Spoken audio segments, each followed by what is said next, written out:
Bugungi mavzumiz taqdimotini yozamiz. Mavzu giperbolik tur tenglama taqribiy yechish. Turdagi katta yazilib ketdi. Tenglamani taqribiy yechish. Yozdik. Endi birinchi bo'lib shu misoldan nima berilgan bo'lsa shuni yozamiz. Birinchi atada ishlamimiz shu. H'ni qiymati bor ekan 0,1. L'ni qiymati bor ekan, bular 0,1 ekan. To'g'rimi? Endi t'ni boshlang'ich qiymati 0 ekan, oxirgi qiymati 0,5 ekan. T 0 ekan. T'ni erinchisi 0,5 ekan. X ni qiymatincha 0 dan 1 ekan, a? X ni 0-chisi 0 ekan. X ni erinchisi 1 ekan. Yani qiymati 1. To'g'rimi? Yani qiymati 1. H bilan L bir sıradan bo'lgani uchun alfani qiymati ham 1 bo'ladi. Alfani qiymati ham 1. Keyingi masalada fx dan x plus 1 dedi. Bu yerdagisi bu. U x 0 ekan. Yozamiz.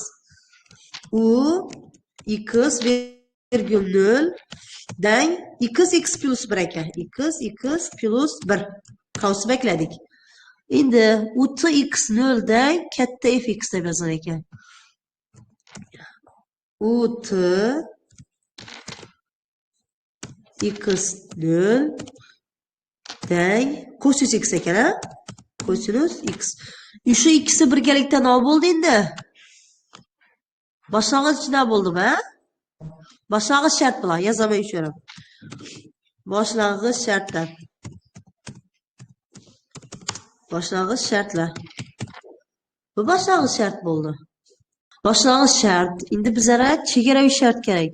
U 0 t yozamiz. U qavs ichida 0 t. Nog'aday? U 0 t. Qani u 0 t psit 0 ekan, ha? U 1 t. U 1 t. Ava 2 t plus 1 ekan. 2 t plus 1. Shu narsa ekan. Bu chegaraviy shart.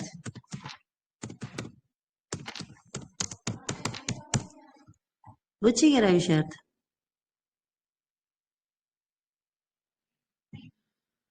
Bu chegaraviy shart bo'ldi, to'g'rimi? İkisi birgalikda chegaraviy shart bo'ldi. Ana chegaraviy shart. Endi qaranglar.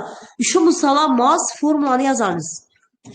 U i g plus 1 dan u i plus 1 virgül g plus u i minus 1 virgül g minus u i g minus 1 g minus 1. Doğru mu? Duyma. F x i bilan y i noladay. 0 yine bir yerda faqat o'zi bo'lib turgani uchun. Endi qaranglar. Shu misolimiz umumiy formula shu. Bu umumiy formula. Shu formuladan foydalanib ishlaymiz. Endi qaranglar. Bu yerda u t x 0 teng kosinus x keldi-ku boshlang'ich shartda hosila. Boshlang'ich shartdagi hosila uchun formula yozamiz. U 1 i 1 u i 1 dan u i plus 1 virgül 0 plus u i minus 1 virgül 0. Endi qavs bilan yozamiz shuni. Qavs bilan yozamiz. Drop 2 plus L'ni qiymatincha bizlarda 0,1 ko'paytiramiz. Fx'imiz bor-ku kosinus x. Kosinus x i. Tamam. Bizlara kerak formula misolda nima ishlatish kerak bo'lsa hammasini kiritdik. Endi shu misolni jadvalga tashlab ishlaymiz. Demak, qaranglar. Bu yerdagi nuqta tj bo'lsin. Tj degani t0 bor, t1 bor degan. To'g'rimi? T0 ning qiymati 0 dan 0. T1 degan T0 plus ilova el deganlarimiz qanadi? Ina 0,1. Bu o'zgarmas bo'lgani uchun dollar bir olamiz. Dollar qo'yib olamiz. Ana oldik. Endi qiymatni necha ekanligini bilish uchun ikkisini belgilab, oxirgi qiymat necha? 0,5 mi? 5 ta tugaydi ekan. Tamam. Bu tijini qiymati. Endi x i bor. X degan x 0. X 0 qanday? 0 qanday? Birinchi qiymat. X qanday? X degani x plus qash nerada? Qashni dollar bilan olamiz. Misolda berilgan. İkisini belgilab tortamiz. Nerga keldik? 1 x qiymat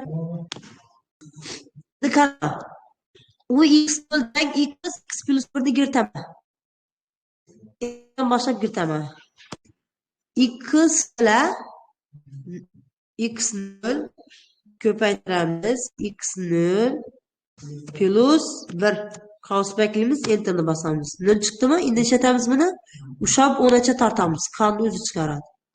Ana bo'ldi. Hammasi o'zi hisoblanadi. Endi u 1 tini hisoblaymiz. U 1 ti 2 ti plus 1. Ishora qo'yganda x0 o'rnina shu yerda t 0 ni qiymati 2 ku. Ibera qo'yganda 2 ni berishi kerak-da yana. 2 chiqadi. T o'rnina 0 qo'ysak.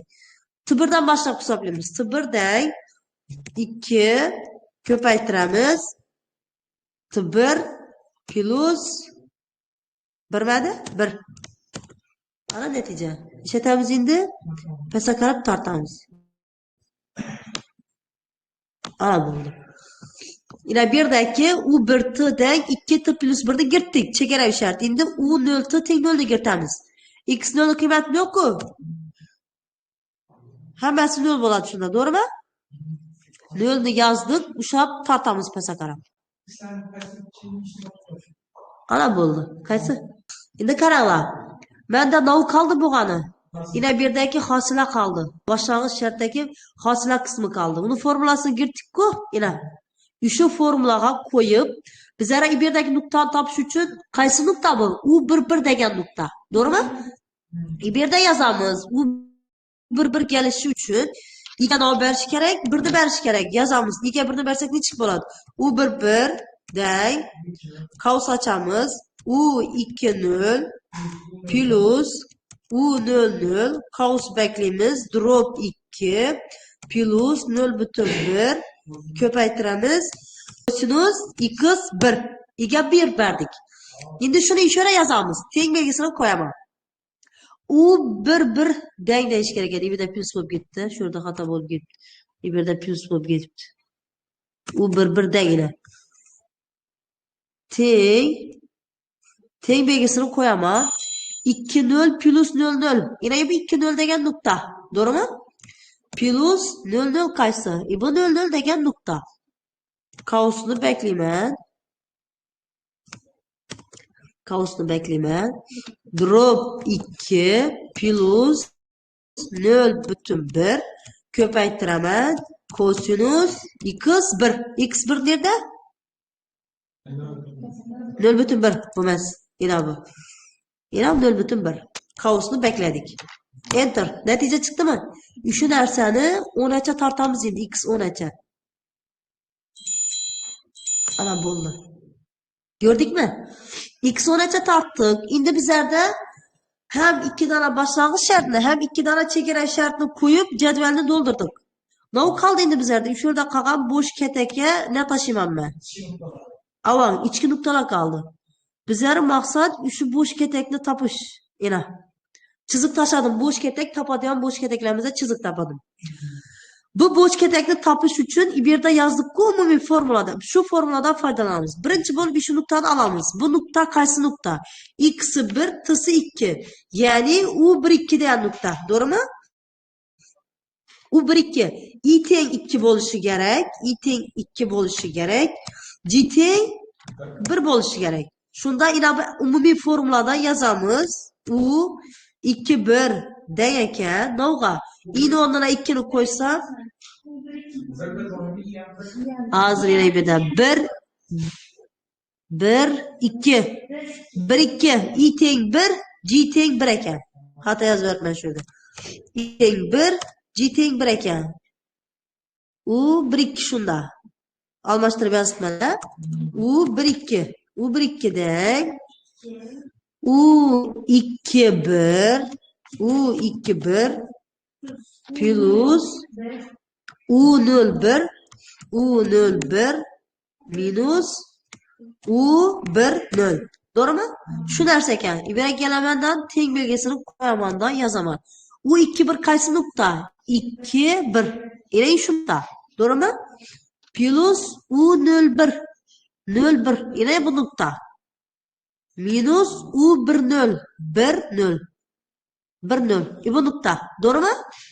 Doğru aldım ha? Enter'da basamızdan şu narsani bir tartamiz. Yana tortdik. Bir tortgandan keyin yana bir marta pastga qarab tortamiz. Bizlarga kerak bo'lgan qiymatlar shu. Shu narsani endi sari bilan bo'yab olamiz. Bizlar uchun zarur bo'lgan yechim ichki tugun nuqtalar shu bo'ladi. Tushundikmi? Shu bilan misol ishlandi, tugadi.